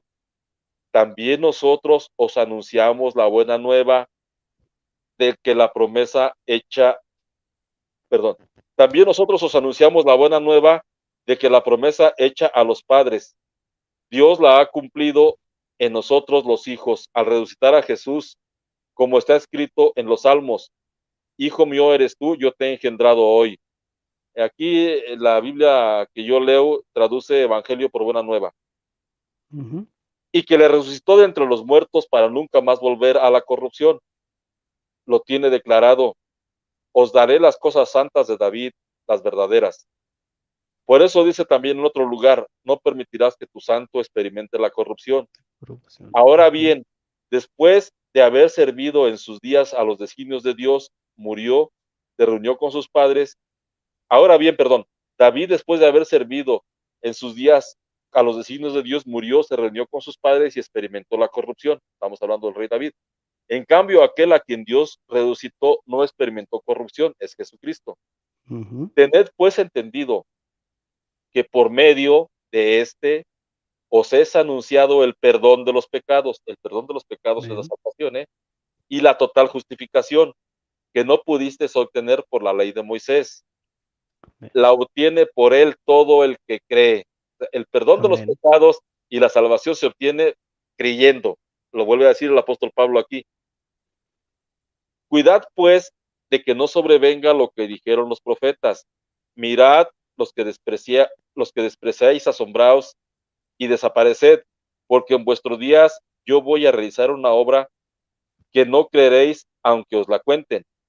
Al salir, les rogaban que les hablasen sobre estas cosas el siguiente sábado. Disuelta la reunión, muchos judíos y prosélitos que adoraban a Dios siguieron a Pablo y a Bernabé. Estos conversaban con ellos y les persuadían a perseverar fieles a la gracia de Dios. Disuelta la reunión, muchos judíos y prosélitos que adoraban a Dios. Aquí me pasé. El sábado siguiente, aquí viene ya lo importante. El sábado siguiente se congregó casi toda la ciudad para escuchar la palabra de Dios, no para ver al apóstol Pablo.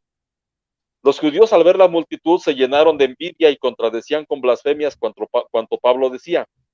Entonces dijeron con valentía Pablo y Bernabé: era necesario anunciaros a vosotros en primer lugar la palabra de Dios.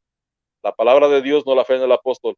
Pero ya que la rechazáis y vosotros mismos no os juzgáis dignos de la vida eterna, mirad que nos volvemos a los gentiles.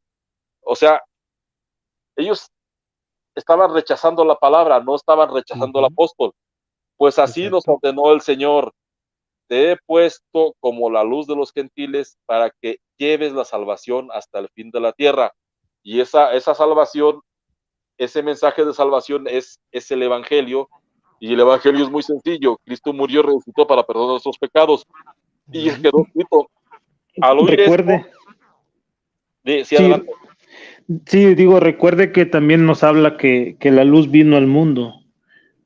La luz vino al mundo, pero el mundo, exactamente, esa luz que era para luz y salvación hasta lo último de la tierra, nos queda claro que es Jesucristo, es solamente Él. Y cuando Él también, porque Él también habla, vosotros sois la luz del mundo, pero está hablando en cuanto a que vuestras obras alumbren y den buen testimonio, ¿verdad? Hay otro pasaje, ahorita no me lo recuerdo exactamente, pero que dice que cuando el mundo vea vuestras obras, que así alumbre vuestra luz entre los gentiles, para que viendo vuestras buenas obras, alaben a vuestro Padre Celestial. De esa luz se está hablando, pero en sí, lo que es luz para salvación hasta lo último de la tierra es Jesucristo y su evangelio. Amén. Un apóstol de Jesucristo sí traía el evangelio, pero no traía la salvación ni la luz. Sí, no sé si me doy a entender. ¿Cuál sería, sí, mire, es que cuál sería aquí la situación? El verdadero apóstol trae a Jesucristo como mensaje. El falso apóstol traía todo menos a Jesús. O incluso dentro de eso viene Jesús adulterado. Ese es el falso apóstol. Aquel que cambia el mensaje, como dijo el apóstol Pablo. Si viene otro o yo mismo con un evangelio diferente al que ya se les ha anunciado, sea anatema, o sea, maldito. Okay. Aquí está la diferencia entre un verdadero apóstol y un falso apóstol. Pablo siempre estuvo hablando sobre el mensaje que fue de Jesucristo como Salvador. Porque no nos predicamos, recuerda Charlie, porque no nos predicamos a nosotros mismos. Exactamente. ¿Quién es la persona que está exponiendo? Carlos Arciniega. Wow. Sinceramente, usted es católico, ¿verdad? Sí. Mis respetos. Bueno, mis respetos porque está hilando perfectamente las escrituras en favor de la verdad. Está hilando muy bien. Son jamás en todas las ocasiones que yo lo escuché hablar, jamás hiló las escrituras como usted las está hilando ahorita. Ok. Continúe, Carlos, continúe. Siga adelante. Adelante. Entonces, bueno, repito el texto. Pues así nos lo ordenó el Señor. Te he puesto como la luz de los gentiles para que lleves la salvación hasta el fin de la tierra. Al oír esto, los gentiles se alegraron y se pusieron a glorificar la palabra del Señor y creyeron cuántos estaban destinados a una vida eterna. Y la palabra del Señor se difundía por toda la región. Hechos 13, del 1 al 49. O sea, es la palabra del Señor. No sí, es... Carlos, perdón, ¿qué versión estás leyendo? La versión de Jerusalén. Sí. Porque acabas de decir algo que es muy entendible y que la Reina Valera no lo dice. Porque la Reina Valera dice, porque así nos ha mandado el Señor diciendo, te he puesto para luz de los gentiles a fin de que seas para salvación hasta lo último de la tierra. Y la que tú acabas de leer dice para que lleves. Sí, dice, te he puesto como la luz de los gentiles para que lleves la salvación hasta el fin de la tierra. No que seas. Exactamente. Y la luz del mundo utiliza ese capítulo para decir, ahí está, un apóstol es salvación hasta lo último de la tierra. Ahí está, con eso, ya podemos comprobar que sí, que Joaquín, que el apóstol Joaquín es salvación, les guste o no les guste. Pero aún así, Carlos y Charlie y audiencia, está hablando del apóstol Pablo, el apóstol Pablo, no de ningún apóstol de apellido Joaquín. Bueno, después en Hechos 28, ya al final, creo que es 28, dice, sabed pues que esta salvación de Dios ha sido enviada a los gentiles, ellos sí que la oirán, o sea, los judíos no la oyeron, pero y el apóstol de los gentiles sí la van a oír, o sea, es el mensaje, no es el apóstol. De hecho, cuando, por aquí tengo otro texto de una mujer que dice, otra vez, es Hechos 16, del 16 al 17, otra vez cuando íbamos al lugar de la oración, nos salió al encuentro una muchacha que tenía un espíritu adivinador, a la pitonisa, la cual con sus adivinaciones procuraba a sus amos muchas ganancias. Iba detrás de Pablo y de nosotros gritando, estos hombres son siervos del Dios Altísimo y os anuncian el camino de la salvación. No son la salvación, ellos anuncian el camino de la salvación. Así actúa la luz del mundo, anunciando al apóstol y no el mensaje de la salvación. Denme un minutito y les voy a poner aquí una bomba, dijera aquel Victorín. Denme un minutito, les voy a poner una bomba de lo que están hablando los señores de la luz del mundo. Continúen, por favor. Dice, te voy a leer otra cita. que también habla sobre lo mismo de luz y salvación. Gracias, esto es de Colosenses 1, del 12 al 14. Gracias al Padre que os ha hecho aptos para participar en la herencia de los santos en la luz. Él nos libró del poder de las tinieblas y nos trasladó al reino del Hijo de su amor, en quien tenemos la redención, el perdón de los pecados. Otra vez vuelve a hilar luz y salvación. O sea, la luz es el mensaje y la salvación es Jesucristo. Y como dice, o sea, el mensaje ahorita actualmente lo tenemos en lo que ellos llaman leche podrida y letra muerta. Y entonces por eso me gustaría repetirte, por si no escuchaste, mi estimado vecino y gran amigo Charlie, por aquí tenía un texto donde el apóstol Pablo vuelve a decir que la salvación se encuentra leyendo en este caso ya las escrituras, porque ellos sí llegaron hasta el final de la tierra, pero aquellos apóstoles, no estos. Aparte, la predicación empezó en Israel, no en Guadalajara. Ahí dice, exacto. El texto dice, iniciando desde Jerusalén. Ahí inicia, no inicia en Guadalajara, Jalisco. Bueno, dice el apóstol Pablo a Timoteo, además desde tu niñez conoce las sagradas escrituras. Ellas te darán, ellas te darán la sabiduría que lleva a la salvación. Entonces, leer las escrituras es leer, es abrir la luz. Ellas te llevarán a la salvación mediante la fe en Cristo Jesús, porque esa es la salvación, creer en Jesucristo. Entonces, así es. Es el mensaje, no es el apóstol. El apóstol Juan dijo en Juan 20, del 30 al 31, Jesús realizó en presencia de los discípulos otras muchas señales que no están escritas en este libro, pero estas han sido escritas para que creáis que Jesús es el Cristo, el Hijo del Dios, y para que creyendo tengáis vida en su nombre. El apóstol... Y ahí en Lucas, empezando Lucas también dice eso a Teófilo, cuando le empieza a hablar que todo esto ha sido escrito para que tengas ciertamente certeza en lo que has creído. O sea, todo lo que está escrito es el mensaje de la salvación. Fue relatado, pero dentro de ese relato está el mensaje de la salvación implícito. Por lo tanto, las escrituras siguen siendo la palabra de Dios, aunque los de la luz del mundo digan que no es así. Tenemos nosotros ahorita un apóstol.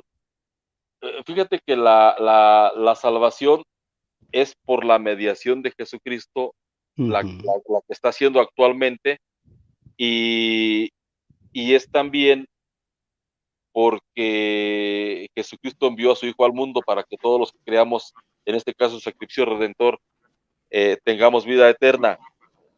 La luz del mundo, no sé si has escuchado que ellos dicen que Jesucristo es apóstol. Sí, es un apóstol, pero es el apóstol de apóstoles. Jesús Charlie, te voy a corregir aquí. A ver. El texto no dice Jesucristo es el apóstol de apóstoles.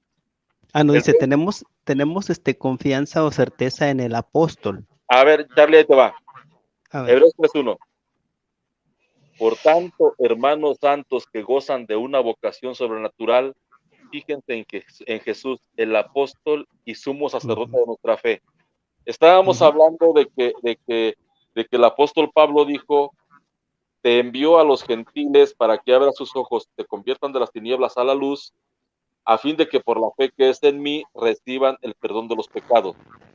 Entonces, estamos hablando de que la fe es en Jesucristo, y Hebreos 3:1, que es el texto que ellos utilizan para decir que Jesucristo es apóstol, no es que Jesucristo es el apóstol. Obviamente sabemos que Jesucristo es el apóstol de Dios, pero para no entrar en detalles con ellos, Jesucristo es el apóstol de nuestra fe y es el único apóstol. O sea, ¿qué quiere decir esto?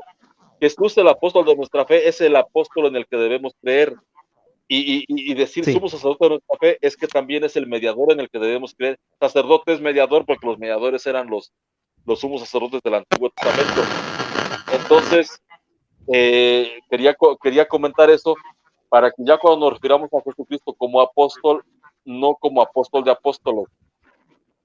El texto no dice apóstol de apóstoles.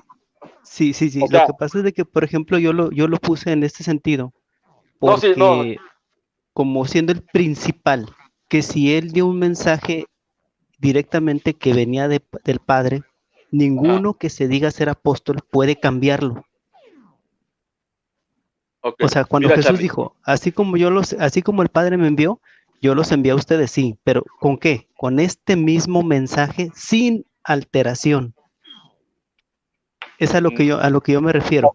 ok, bueno, Ujú. cuando Hebreos 3.1 habla de que Jesucristo es el apóstol y sumo sacerdote de nuestra fe, quiere decir que es el apóstol en el que debemos creer y Ah, de sí. ningún apóstol en el que debemos profesar fe. De hecho, la luz del mundo, la primera pregunta de su protesta bautismal dice que creen ustedes no me acuerdo de la primera pregunta cómo está, pero creen en Jesucristo como su único y suficiente Salvador, único y Ujú. suficiente Salvador. Y la Esto, Biblia como regla de fe. esa es la pregunta número 3. ¿Creen Ok. ustedes en la Biblia como su única y suficiente regla de fe? No De dice regla de fe. Sí, regla de fe. única y suficiente. Y cuando hablan de Jesucristo, ellos profesan fe en Jesucristo como único y suficiente Salvador, pero no están cumpliendo esas promesas que hicieron el día de su bautismo. Bueno, el Hebreos 3.1 para mí es un texto fundamental en el tema de la luz del mundo, porque Jesucristo es el único apóstol en el que debemos profesar fe. Eso es lo que dice Hebreos Ujú. 3.1. Sí. Fíjense en Jesús, el apóstol y sumo sacerdote de nuestra fe. ¿Tienes por ahí la pregunta bautismal, la primera, Charlie? No. Ahora Y ya la cambiaron, Carlos no, y Charlie. no, a ver, dime cómo está la nueva, si la tienes por ahí a la mano, Adonai, porque Medio me la sé de memoria, pero ya la cambiaron totalmente. Dice, eh, eh, ustedes reconocen que han venido por su propia voluntad y que no han sido coaccionados. Acepta, sí, ya la cambiaron, Carlos, ahorita la cambiaron, ahorita en este agosto.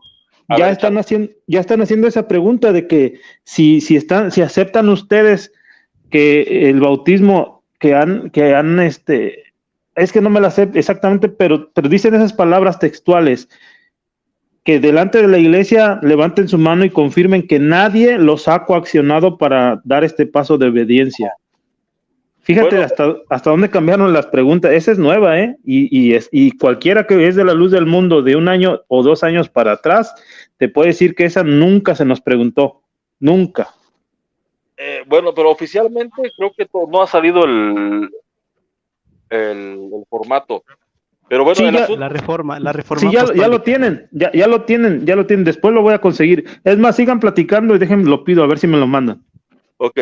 Bueno, el asunto es que la pregunta del último formato que leí decía: ¿creen ustedes en Jesucristo como su único y suficiente Salvador y lo aceptan? Algo así. Bueno, el asunto, el profesar fe en Jesucristo es obviamente creer con Salvador, es mediador, y Ujú.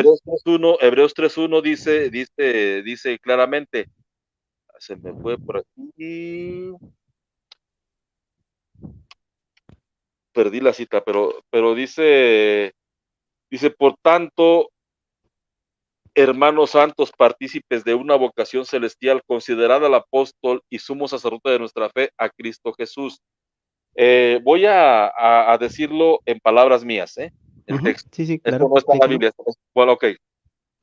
Dice, diría en mis palabras para que lo entendieran de acuerdo a cómo lo maneja la luz del mundo. Bueno, de acuerdo a cómo debería manejarlo la luz del mundo. Por tanto, hermanos santos, participantes del llamamiento celestial, consideren que el único enviado de Dios y Ujú. único mediador entre Dios y los hombres en el que debemos creer, o sea, ejercer fe, es nuestro Ajá. Señor Jesucristo. Eso significaría, en otras palabras, Hebreos 3.1. Así es. Entonces, Jesucristo, Hebreos 3.1 lo voy a dividir en dos partes y te las voy a explicar rapidísimo. Jesucristo es el apóstol, es el enviado, es el Ujú. único apóstol de nuestra fe, quiere decir que es el único apóstol en el que debemos creer. Y voy a repetir lo que ya había leído por ahí, pero ya de forma breve. Entonces, Juan 6, 28 a 30. Entonces le preguntaron, ¿qué tenemos que hacer para trabajar en las obras de Dios? Jesús le respondió, la obra de Dios es esta, creer en aquel que Dios ha enviado. Le dijeron, ¿qué puedes hacer? Bueno, la respuesta está aquí. Le dijeron, ¿qué puedes hacer? ¿Qué señal milagrosa haces tú para que la veamos y creamos en ti? ¿Cuál es tu obra? O sea, ese texto está diciendo que se refiere exclusivamente a Jesucristo. Y me voy a brincar hasta Juan 6:35. Jesús les dijo, yo soy el pan de vida, el que viene a mí nunca tendrá hambre, y el que cree en mí nunca tendrá sed. ¿Sabes qué quiere decir eso, Charlie? Sí, que el sacrificio de Jesucristo es la representación de la Pascua. Mira, textualmente te lo explico. Jesús les dijo, yo soy el pan de vida, el que viene a mí nunca tendrá hambre, y el que cree en mí nunca tendrá sed. Sí. El que viene a mí nunca tendrá hambre porque me va a comer. El que viene a mí nunca tendrá sed porque me va a beber. En otras palabras, quedará saciado. Comer la carne. No, es un simbolismo, Charlie, es un simbolismo. Sí. Okay. Sí, o sea, de manera espiritual, eso es lo que a mí me pasó. Cuando yo acepté a Jesucristo y recibí el Espíritu Santo, yo quedé satisfecho. O sea, ya no busqué más. Bueno, el simbolismo. Ya no hubo, ¿cómo se dice? Necesidad de creer en otra cosa, sino en Jesús como, como plenitud de todo. Ok, Charlie. El simbolismo de esto significa comer la carne de Cristo es un simbolismo que significa venir a Él. Y beber su sangre significa creer en Él. Te lo repito. Jesús dijo, pon atención, yo soy el pan de vida.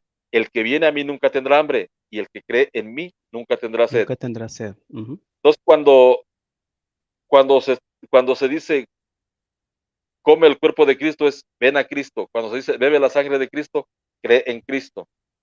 En verdad les digo, el que cree en mí tiene vida eterna. Juan 6:47. O sea, en palabras de Juan 6:35 sería, el que bebe mi sangre tiene vida eterna, porque beber la sangre de Cristo significa creer en Cristo. Juan 12, del 44 al 46, Jesús exclamó, el que cree en mí, no cree en mí, sino en aquel que me ha enviado. Y el que me ve a mí, ve al que me ha enviado. Quiere decir que el enviado es Jesucristo, el apóstol de nuestra fe. Ok, esta es la vida eterna, que te conozcan a ti, único Dios verdadero, y a Jesucristo a quien has enviado. Mas no ruego solamente por estos, dice Juan 7:20, sino también por los que han de creer en mí por la palabra de ellos. Entonces, y termina diciendo el texto, para que el mundo crea que tú me enviaste. Enviado ya sabemos que es apóstol. O sea, estamos desglosando Hebreos 3:1, que es Jesús es el apóstol y sumo sacerdote de nuestra fe. O sea, es el único enviado y único mediador en el que debemos creer. Entonces, pero fíjate, Carlos, cuando ahí dice, por la palabra de ellos, en la luz del mundo creen que todo lo que sale de la boca del apóstol es palabra de Dios, cuando realmente no es lo que está diciendo ese versículo. El versículo dice, y por que creerán en mí por la palabra, o sea, por el mismo mensaje que yo les he dado, que van a transmitir. O sea, lo único que van a hacer ellos es recoger el testimonio de Jesús, lo van a transmitir. Por eso dice, por los que han de creer en mí. Exactamente. Dice bueno, fíjate, algo que explicaba Mario Messén. Hay una diferencia entre en y ya.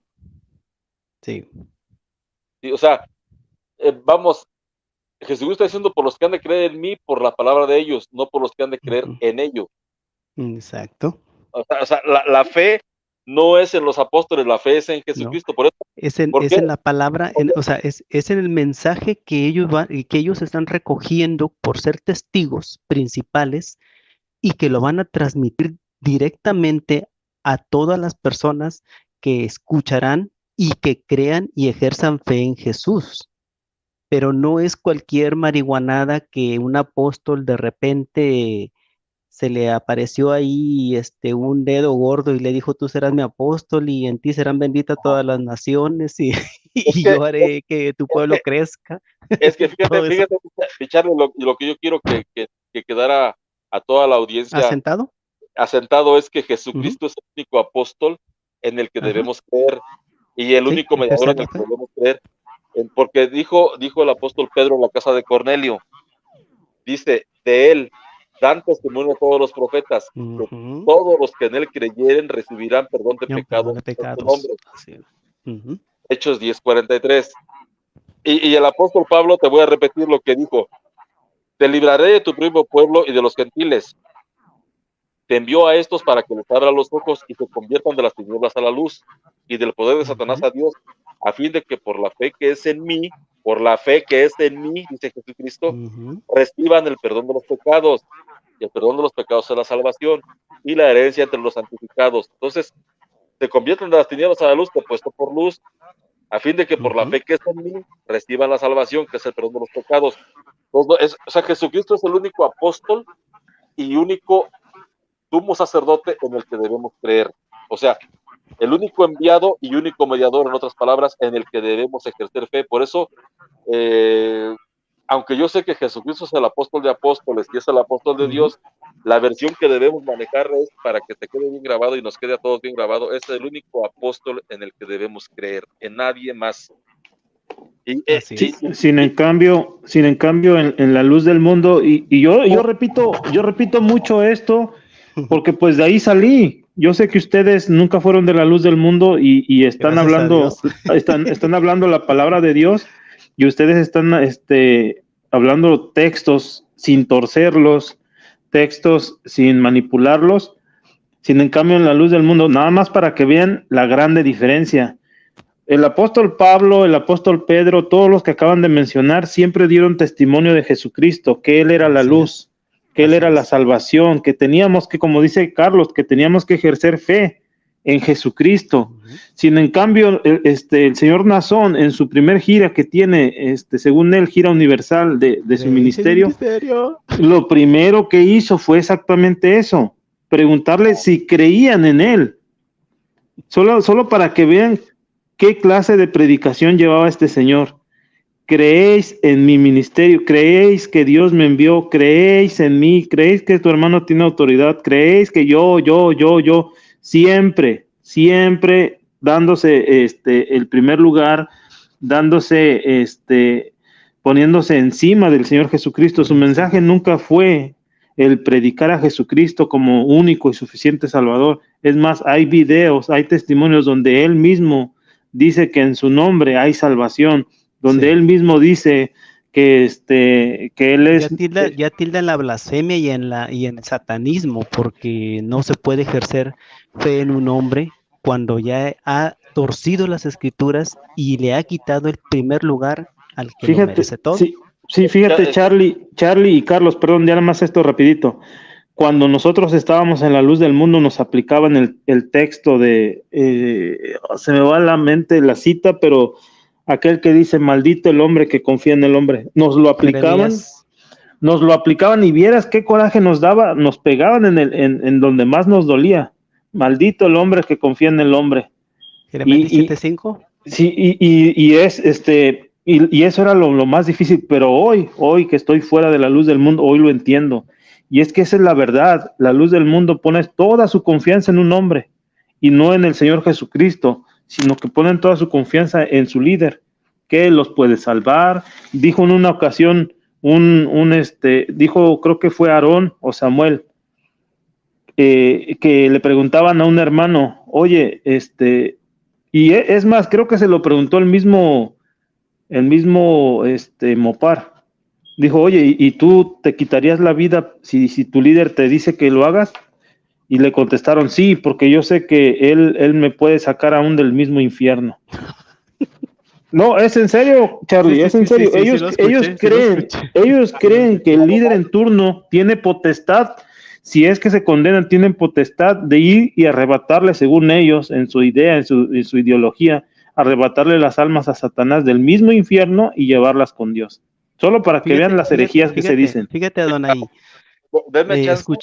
escuche, con referencia a lo que dijo ahorita el hermano Adonai, mire, en una ocasión escuché el testimonio de un hermano que dijo que un joven había muerto en una predicación de Samuel, y que en una predicación de un hermano, y que para no meterse en broncas con las cuestiones legales y calmar a la señora, el apóstol le habló a la señora directamente y le dijo: ¿sabe quién está hablando con usted? El apóstol del Señor. Quiero decirle que su hijo está bien. Yo lo vi que estaba en un lugar muy oscuro y yo ordené que lo pasaran al seno de Abraham. Así de ese tamaño. Sí, bueno, sí. Charlie, me Ahora dan sí, chance, es que sígale, Carlitos. Sígale, Carlitos. Sí. quiero irme Dele con tubo. a cenar, y entonces me gustaría, Dele con tubo. mira, ya ves que nos quedamos explicando, ¿qué, Charlie? Sobre ¿cómo se llama? Hebreos 3:1. El apóstol Okay. y sumo El sacerdote. apóstol, permíteme, el apóstol y sumo sacerdote ¿de qué? Nuestra fe. De nuestra ¿Qué fe. quiere decir eso? Que Que es el único apóstol en el que debemos creer. El evangelio, otra cosa, este es el evangelio. Dice, porque de tal manera amó Dios al mundo que ha dado a su Hijo unigénito para que todo aquel que en él cree no se pierda, sino tenga vida eterna. más tenga vida eterna. ¿Te acuerdas que te había dicho, Charlie, que creer era beber la sangre de Cristo? Diría, en mis palabras, para que todo aquel que beba su sangre no se pierda, sino que tenga vida eterna. O sea, porque beber la sangre de Cristo, según Juan 6:35, significa creer.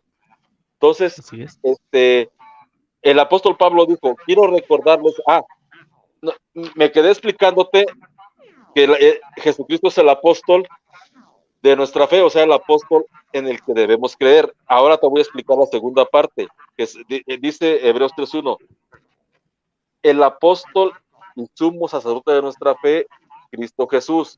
Ya te expliqué que Jesucristo es el único apóstol, único enviado en el que debemos creer. Por el Padre. Ahora déjame explicarte que Jesucristo es el sumo sacerdote de nuestra fe, o sea, el único apóstol, el único mediador entre Dios y los hombres en el que debemos creer. Jesús contestó, yo soy el camino, la verdad y la vida. Nadie va al Padre sino por mí. O sea, Jesucristo es el único medio para llegar al Padre. Juan 14:6.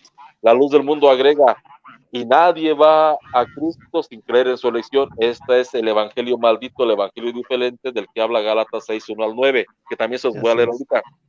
Entonces, Jesucristo es el único mediador de nuestra fe, y voy a repetir el texto tan sonado que es 1 Timoteo 2:5, pero en contexto. Esto es bueno y agrada a Dios nuestro Salvador, pues Él quiere que todos los hombres se salven y lleguen al conocimiento de la verdad.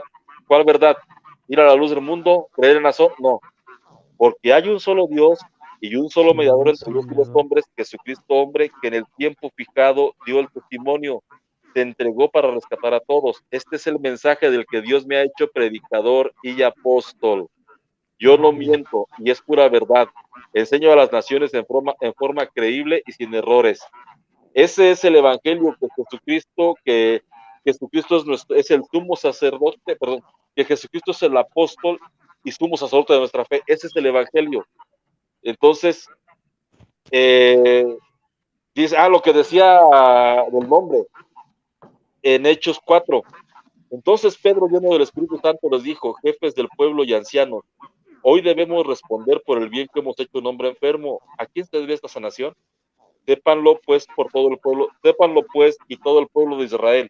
Este hombre que está aquí sano delante de ustedes ha sido sanado por el nombre de Jesucristo el Nazareno, al que ustedes crucificaron, pero que Dios ha resucitado entre los muertos. Él es la piedra que ustedes los constructores despreciaron y que se ha convertido en la piedra angular. No hay salvación en ningún otro, pues bajo el cielo no se ha dado a los hombres ningún otro nombre en el que podamos ser salvados. Entonces voy a cerrar mi participación recordándote que Hebreos 3:1 dice que Jesucristo es el único mediador, el único enviado y mediador entre Dios y los hombres en el que debemos creer, el único apóstol de nuestra fe y el único sacerdote de nuestra fe. Entonces, ya nada más voy a cerrar con lo que dijo el apóstol Pablo en 1 Corintios 15:1-4.